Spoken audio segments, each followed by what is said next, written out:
लीलावती देवी महिला महाविद्यालय के ऑनलाइन एजुकेशन में आपका स्वागत है। हम लोग पढ़ रहे हैं डीएलएड चतुर्थ सेमेस्टर प्रश्न पत्र शैक्षिक प्रबंधन एवं प्रशासन। आज हमारा टॉपिक है अध्याय 7 समय प्रबंधन। आज हम लोग समय प्रबंधन के बारे में अध्ययन करेंगे। समय प्रबंधन या समय सारणी। विद्यालय की समय सारणी विद्यालय प्रबंधन की व्यवस्था का अभिन्न अंग है।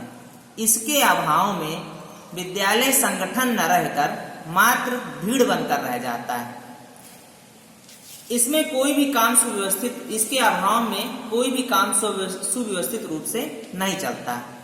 इसके लिए सबसे ज्यादा आवश्यक है कि विद्यालय की एक अपनी समय सारणी हो, जिससे सभी कार्य सुनियोजित तरीके से हों और विद्यालय अपने उद्देश्यों को यथाशीघ्र समयबद्ध रूप से प्राप्त कर ले।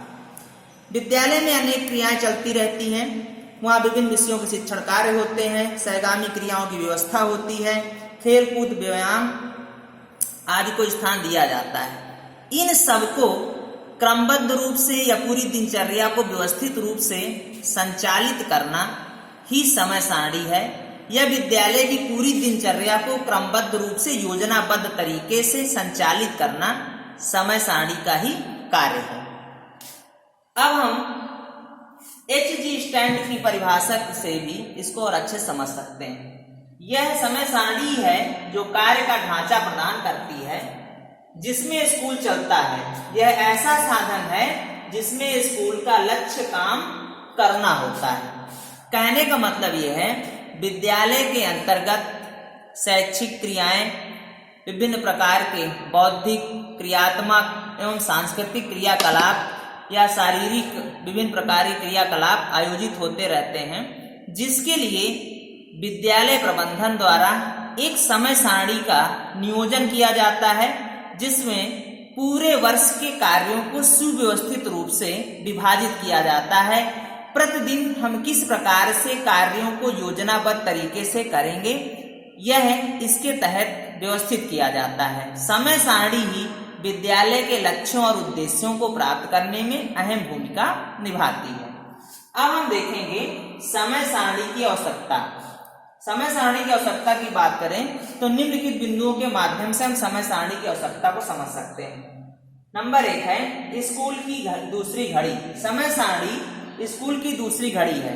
केवल समय सारणी को ही ध्यान देख लिया जाए तो यह पता चल जाता है कि किस कमरे में कौन सी कक्षा बैठी है, वहां पर कौन सा अध्यापक कौन से विषय पढ़ा रहा है। इस प्रकार से आप केवल समय सारणी देखकर पूरे विद्यालय की व्यवस्था और क्रियाकलाप को समझ सकते हैं। इसलिए इसे स्कूल की दूसरी घड़ी कहते हैं। इसके बाद व्यवस्थित कार्य को निश्चित बनाता है। समय सारणी व्यवस्थित कार्य को निश्चित बनाता है, क्योंकि जब सभी अध्यापकों को कार्यों का विभाजन व्यवस्थित रूप से कर दिया जाता है तो सभी लोगों को अपनी योजना बनाने में सरलता होती है और वह योजनाबद्ध तरीके से व्यवस्थित रूप से अपने कार्य का निष्पादन करते हैं। इसके बाद है आंतरिक मितव्ययता तथा नियमितता को सुनिश्चित बनाता है।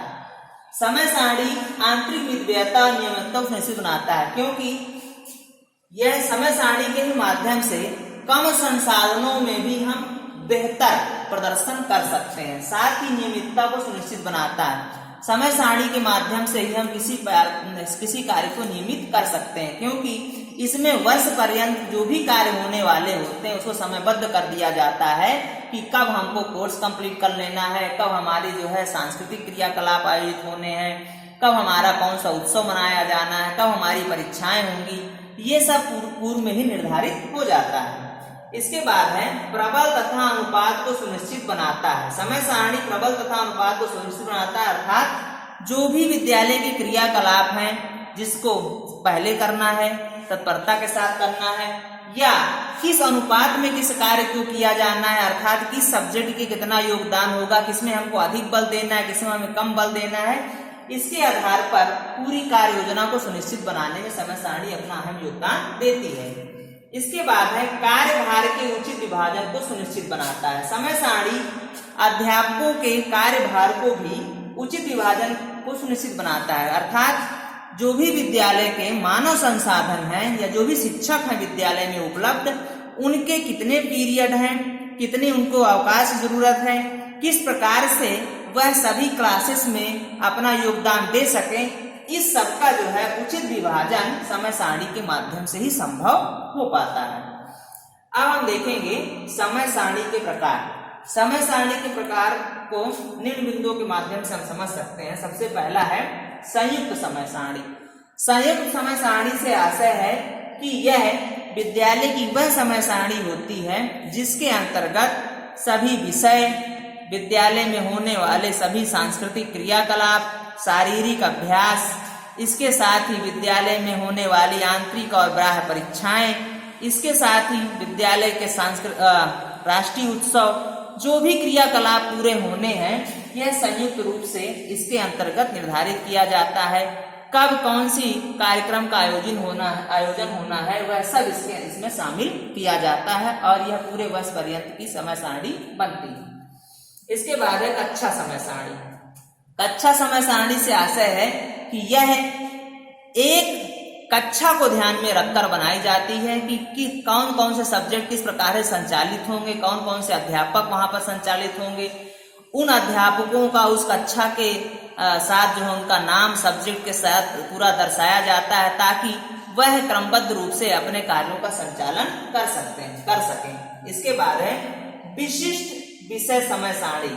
विशिष्ट विषय समय सारणी से मतलब है कि वह विषय जो विशिष्ट है, जैसे कृषि, शिल्प आदि, उनसे संबंधित यह समय सारणी है। इसमें उस विशिष्ट विषय के सामने अध्यापक, उसका विषय, उसका समय, कौन सी कक्षा, स्थान आदि को पहले से ही पूर्व निर्धारित कर दिया जाता है, जिससे समय समय पर छात्र इससे लाभान्वित होते हैं और व्यवस्थित रूप से अध्ययन अध्यापन करते हैं। इसके बाद है अध्यापकों का समय सारणी। अध्यापकों के समय सारणी से आशय है कि विद्यालय में जो भी अध्यापक उपलब्ध हैं उनको किस प्रकार से कार्यों का विभाजन किया गया है, किस अध्यापक का किस क्लास में कितनी घंटी है, इसके साथ ही उनको कितने पीरियड पढ़ाने हैं, कितने पीरियड उनके खाली हैं, यह सब इस समय सारणी में परिलक्षित किया जाता है। इसमें विशेष रूप से ध्यान दिया जाता है कि यह समय सारणी बनाते समय शिक्षकों को शिक्षकों के सम्मुख रखकर समय सारणी का निर्धारण किया जाता है ताकि अध्यापक की जो आवश्यकताएं हैं और साथ ही जो विषय की आवश्यकताएं हैं छात्रों पर ध्यान देते हुए इसका निर्माण किया जाता है। इसके बाद है अध्यापकों के खाली पीरियडों की समय सारणी। विद्यालय में जो भी अध्यापक उपलब्ध हैं उनके जो खाली पीरियड हैं उनको इस समय सारणी में निर्धारित किया जाता है कि यदि कोई अध्यापक कैजुअली यदि विद्यालय नहीं आ पाता है या किसी कारण से वह विद्यालय नहीं आ रहा है तो उस समय में किन अध्यापकों से कार्य लिया जा सकता है, कौन से अध्यापक उसमें सहयोग कर सकते हैं, यह समय सारणी के अंतर्गत दिखाया जाता है। इसके बाद है खेलों की समय सारणी। खेलों की समय सारणी से आशय है कि विद्यालय में वार्षिक पूरे वर्ष पर्यंत होने वाले कौन कौन से गेम हैं, किस महीने में कौन सा गेम आयोजित होना, तो उसकी डेट पहले से तय की जाती है और उसके पीरियड तय कर दिए जाते हैं कि कब कौन सी क्रियाकलाप होंगे। तो यह समय सारणी खेलों से संबंधित होती है। इसके बाद है पाठ सहायक क्रियाओं की समय सारणी। पाठ सहायक क्रियाओं की समय सारणी से आशय है कि यह समय सारणी पाठ सहायक क्रियाओं से मतलब जो भी सिलेबस के अकॉर्डिंग जो भी क्रियाकलाप विद्यालय में आयोजित किए जाते हैं वह इसके अंतर्गत निर्धारित किए जाते हैं। जैसे विद्यालय में होने वाले विभिन्न प्रकार के कार्यक्रम जैसे अंताक्षरी है, वाद विवाद प्रतियोगिता है, भाषण प्रतियोगिता है, सुलेख प्रतियोगिता है, या विभिन्न प्रकार के जो भी क्रियाकलाप हैं उनको विकसित करने के लिए इस समय सारणी का आयोजन किया जाता है ताकि समय समय पर छात्र उसमें इसके आधार पर अपने ज्ञान में वृद्धि कर सकें। इसके बाद है गृह कार्य की समय सारणी। गृह कार्य की सारणी भी स्कूल की दूसरी घड़ी के समान ही है क्योंकि गृह कार्य के माध्यम से ही सब कार्यों का निर्धारण होता है। विद्यालय में जो भी क्रियाकलाप होते हैं छात्रों से यह अपेक्षा की जाती है कि घर में वह सुव्यवस्थित रूप से उनको सीख कर आएंगे। इस प्रकार से गृह कार्य की समय सारणी में घर में किए जाने वाले क्रियाकलापों का ब्यौरा होता है। इसके बाद है समय सारणी के सिद्धांत। समय सारणी के सिद्धांतों को हम इस प्रकार समझ सकते हैं। पहला है स्कूल का प्रकार। किस प्रकार का स्कूल है उस स्कूल में मतलब वह प्राइमरी है, वह जूनियर है, उच्च माध्यमिक है, मॉडल स्कूल है, हाई स्कूल तक है, या उच्च शिक्षा विभाग का स्कूल है, किस प्रकार का स्कूल है, उस स्कूल को ध्यान में रखते हुए छात्र संख्या या विषयों को क्रमबद्ध रूप से ध्यान में रखते हुए जब हम समय सारणी का निर्माण करते हैं तो वह स्कूल के प्रकार के आधार पर होती है। इसके बाद है विभागीय नियम। विभागीय नियम से आशय है कि वर्ष पर्यंत में कितने दिन विद्यालय खुलना है, इसके बाद किन किन सब्जेक्ट की वहां पर पढ़ाई होना है, इसके आधार पर कौन कौन से अध्यापक वहां उपलब्ध हैं, इन सबको ध्यान में रखकर जब समय सारणी बनाई जाती है तो विभागीय नियम पर आधारित होती है। उसके बाद समय की प्राप्ति, विद्यालय में कितना समय प्राप्त हुआ है, कितने बजे से कितने बजे तक विद्यालय खोलना है, इसको ध्यान में रखकर जब समय सारणी का निर्माण किया जाता है तो वह समय प्राप्ति का सिद्धांत कहलाता है। इसके बाद विषयों के सापेक्षिक महत्व एवं कठिनाइयां। बहुत सारे विषय होते हैं जिनमें छात्र अधिक रुचि व्यक्त करते हैं, कुछ विषय ऐसे होते हैं जिनमें जो है वह रुचि कम व्यक्त करते हैं। इस प्रकार उनके महत्व और कठिनाइयों को ध्यान में रखते हुए उनकी कक्षा निर्धारित की जाती है, किसी को कम समय किसी को ज्यादा समय निर्धारित किया जाता है।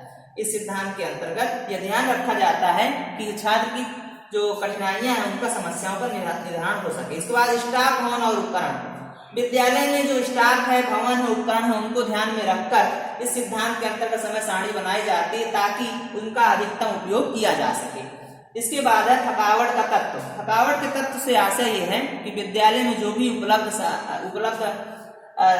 मानवीय संसाधन है, भौतिक संसाधन है, उनका किस प्रकार से उपयोग करें कि थकावट कम हो और साथ ही जो छात्र हैं उन पर कम से कम बोझ पड़े, इसलिए इस सिद्धांत का प्रयोग करते हैं ताकि वह मनोवैज्ञानिक रूप से स्वस्थ रूप से सीख सके। इसके बाद है विविधता का सिद्धांत। विविधता का सिद्धांत से आशय है कि विभिन्न कक्षाओं में विभिन्न रूप से विषय होते हैं और उनको सुनियोजित रूप से व्यवस्थित करने के लिए सिद्धांत का प्रयोग करते हैं, जिसके अंतर्गत हम निम्न बिंदुओं को देख सकते हैं। कक्षा और मुद्रा परिवर्तन।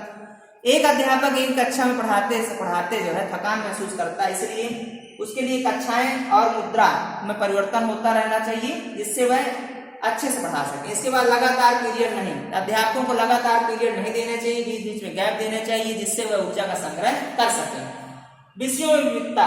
एक अध्यापक को एक विषय नहीं देना चाहिए, विषयों में विविधता रखनी चाहिए ताकि वह अपने विषय के इतर भी अन्य विषयों को पढ़ा सके और छात्रों को अधिक से अधिक ज्ञान दे सके। इसके बाद अध्यापकों की विशिष्टता। विभिन्न प्रकार के अध्यापकों में विभिन्न प्रकार की योग्यताएं होती हैं, उन विशिष्टताओं योग्यताओं को ध्यान में रखते हुए उन्हें उनके कार्यों का विभाजन करना चाहिए। इसके बाद विषयों के बीच में अंतराल। जो भी विषय हैं उनके बीच में अंतराल करना चाहिए, बीच में कुछ क्रियाकलाप ऐसे करने चाहिए जैसे विषय केंद्रित, पाठचर्या केंद्रित क्रियाकलाप होने चाहिए जिससे छात्रों का अधिक से अधिक लाभ हो सके। इसके बाद है खेल एवं मनोरंजन का सिद्धांत। समय सारणी का निर्माण करते समय खेल और मनोरंजन का सिद्धांत का भी ध्यान रखना चाहिए, बीच बीच में खेल और मनोरंजन के भी विशेष उपाय करने चाहिए ताकि छात्रों का मन विद्यालय लगा रहे। इसके बाद लचीलेपन का सिद्धांत। समय सारणी में लचीलापन होना चाहिए, कभी भी यदि किसी प्रकार की समस्या आती है तो उसमें परिवर्तन किया जा सके। इसके बाद सम विभाजन का सिद्धांत। विद्यालय में जो भी मानवीय संसाधन उपलब्ध हैं उनके कार्य के घंटे जो है समान वितरण होना चाहिए। ऐसा न हो किसी टीचर पर अधिक बोझ हो या किसी पर कम हो, ऐसा नहीं होना चाहिए। इसके बाद अध्यापकों के लिए खाली पीरियड। अध्यापकों के लिए खाली पीरियड का भी व्यवस्था करना चाहिए ताकि वह अपनी ऊर्जा का संग्रह कर सकें और अपने ज्ञान में वृद्धि कर सकें। अब हम देखेंगे समय सारणी का महत्व। समय सारणी का महत्व विद्यालय की जो भी शिक्षण प्रक्रिया होती है उसमें अहम भूमिका होती है, क्योंकि समय सारणी के द्वारा ही विद्यार्थी और शिक्षक अपने उद्देश्य और लक्ष्यों को प्राप्त करने में आसानी प्राप्त करते हैं, क्योंकि समय सारणी ही वह योजना है जिसके माध्यम से वह क्रमबद्ध रूप से अपने क्रियाकलापों को प्राप्त करते हैं। इसके बाद है समय सारणी बनाते समय ध्यान देने योग्य बातें। सबसे पहले है शिक्षकों को उनकी योग्यता और रुचि के अनुसार विषयों का शिक्षा प्राप्त हो, साथ ही सभी पर सामान्य भार पड़े। दूसरा है पढ़ने, खेलने और सांस्कृतिक कार्यक्रमों हेतु उचित समय विभाजन किया जाना चाहिए। तीसरा है समय सारणी बनाते समय सभी संसाधनों को ध्यान में रखना चाहिए, अर्थात विद्यालय में जो भी मानवीय संसाधन है, भौतिक संसाधन है, उन सबको ध्यान में रखते हुए समय सारणी का निर्माण करना चाहिए। समय सारणी में व्यापकता होनी चाहिए। समय सारणी ऐसी होनी चाहिए जिसके अंतर्गत केवल पाठ्यक्रम ही नहीं बल्कि पाठचर्या को भी शामिल किया जाए। विद्यालय में कक्षाओं के बाहर भी जो भी क्रियाकलाप होने हैं उनको भी शामिल करना चाहिए। इसके बाद है साहित्यिक एवं सांस्कृतिक क्रियाकलापों के अंतर्गत बाल सभा, वाद विवाद, भाषण प्रतियोगिता, अंत्याक्षरी, कविता पाठ आदि का आयोजन होना चाहिए। छठा नंबर है शारीरिक शिक्षा के अंतर्गत खेलकूद, व्यायाम, योगासन, स्काउटिंग इत्यादि क्रियाओं का आयोजन होना चाहिए ताकि छात्रों का शारीरिक विकास भी हो सके। इसके बाद है शिक्षकों के कार्य के घंटे लगातार नहीं होने चाहिए जिससे उनमें थकान महसूस ना हो और वे अपनी ऊर्जा के साथ अध्ययन कर सके स्फूर्ति के साथ। इसके बाद है कार्य अनुभव के अंतर्गत कृषि, बागवानी, कताई, बुनाई, सिलाई, हस्तकला इत्यादि क्रियाओं का आयोजन होना चाहिए जिससे छात्र विभिन्न प्रकार के शिल्पों में भी अपनी रुचि व्यक्त कर सकें और वह ऐसे नागरिक बने जो संपूर्ण योग्यता रखते हों अर्थात उनका सर्वांगीण विकास हो। आज के लिए इतना ही, धन्यवाद।